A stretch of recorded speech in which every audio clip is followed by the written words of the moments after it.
Hoy me toca hablar sobre uno de los acontecimientos más trascendentes del Uruguay. La cordillera de los Andes alberga una historia de coraje y de superación. Una historia que ha recorrido el mundo de todas formas.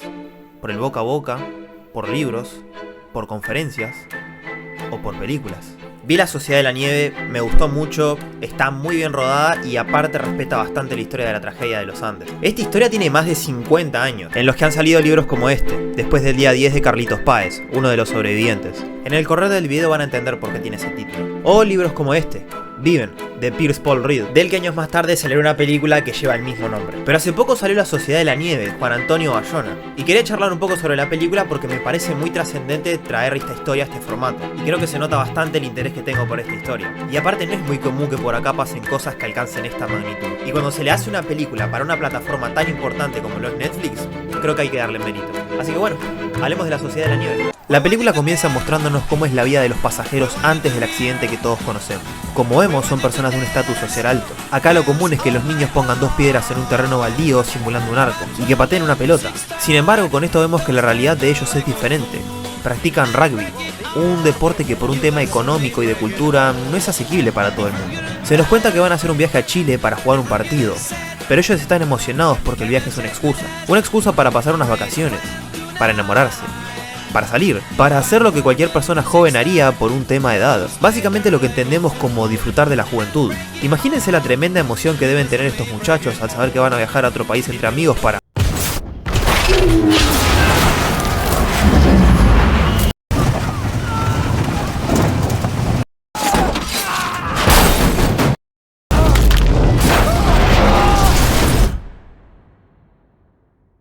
Frío, sangre, gritos. Un escenario de lo más tétrico que cualquiera pueda imaginarse. Alrededor solo hay nieve, nieve y más nieve. El avión se partió literalmente a la mitad. Algunas personas fallecieron al momento del accidente. Otras agonizan con la incertidumbre de si sobreviven o acompañan a los fallecidos. Otros están bien si es que se le puede atribuir esa caridad a esa situación tan horrible que están pasando. Y así es como inicia esta odisea. La película se encarga de retratar muy bien lo que es ese momento donde el avión se parte y donde los pocos sobrevivientes que quedan salen. Me gusta cómo utilizan el sonido constante para transmitir desesperación y cómo lo mezclan con el sonido del avión cayendo a toda velocidad. Esta técnica sonora es utilizada por directores como Christopher Nolan cuando el Joker aparece.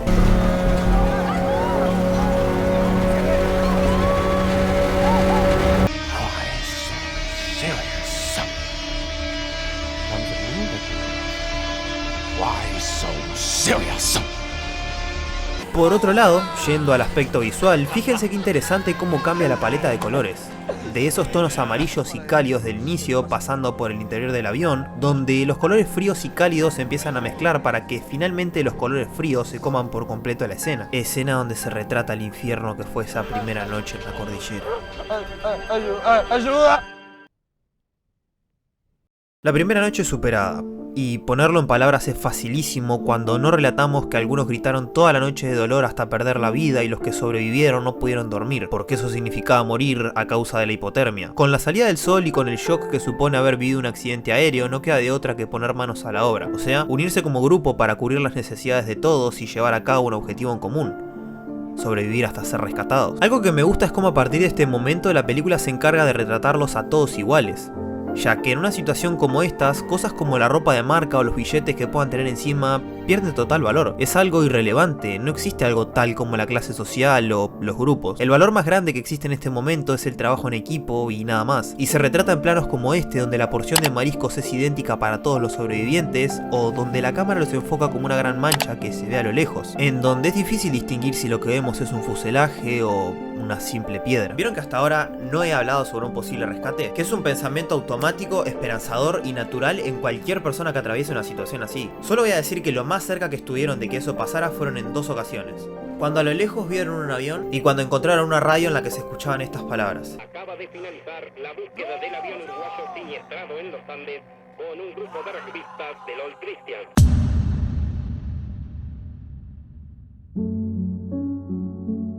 Ya está.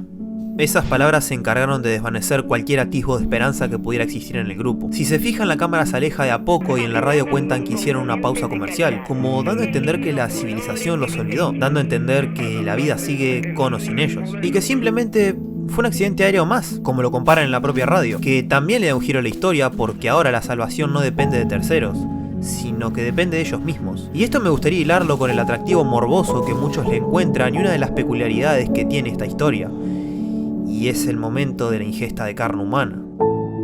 En una situación tan crítica en donde la sociedad te da por muerto, no tenés un abanico de opciones muy amplio.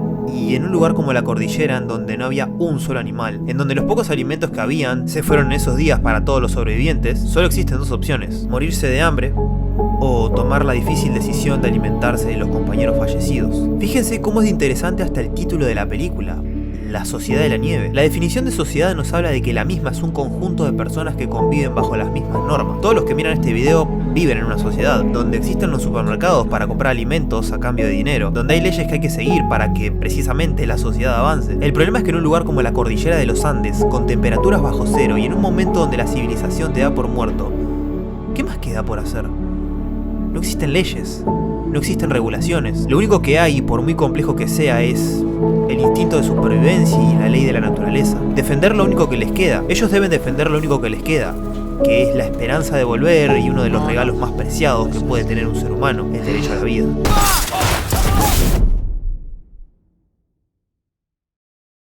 Cuando todo parecía estar mal, resulta que todo se pone aún peor.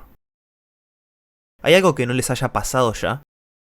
Esa avalancha vino para ser otro de los elementos que le pone fin a la vida de los sobrevivientes.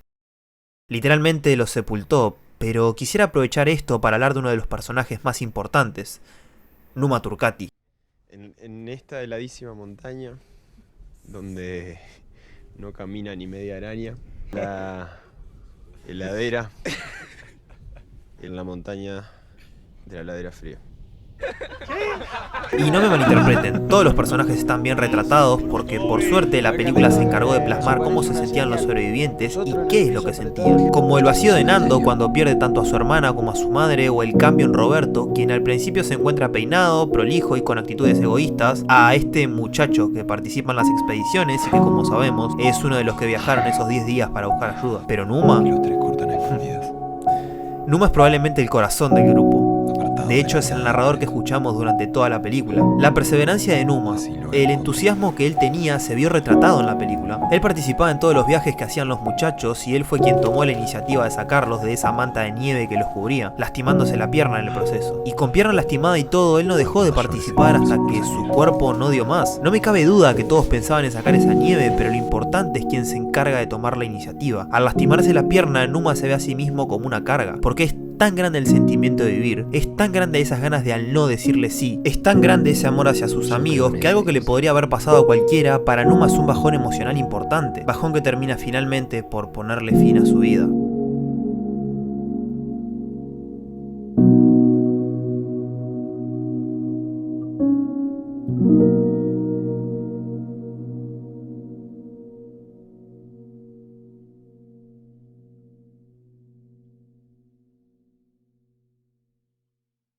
Y claro, esto supone un golpe tremendo en el grupo, porque solamente quedan poco más de 10 personas vivas. El corazón del grupo se acaba de ir y voy a ser reiterativo. ¿Qué más queda por hacer? Bueno, caminar hasta la civilización y pedir ayuda.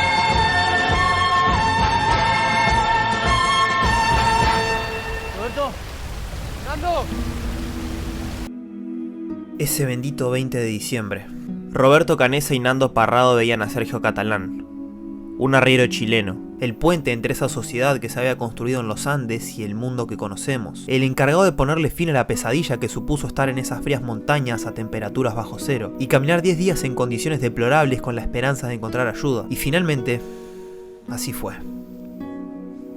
La voluntad humana terminó ganando.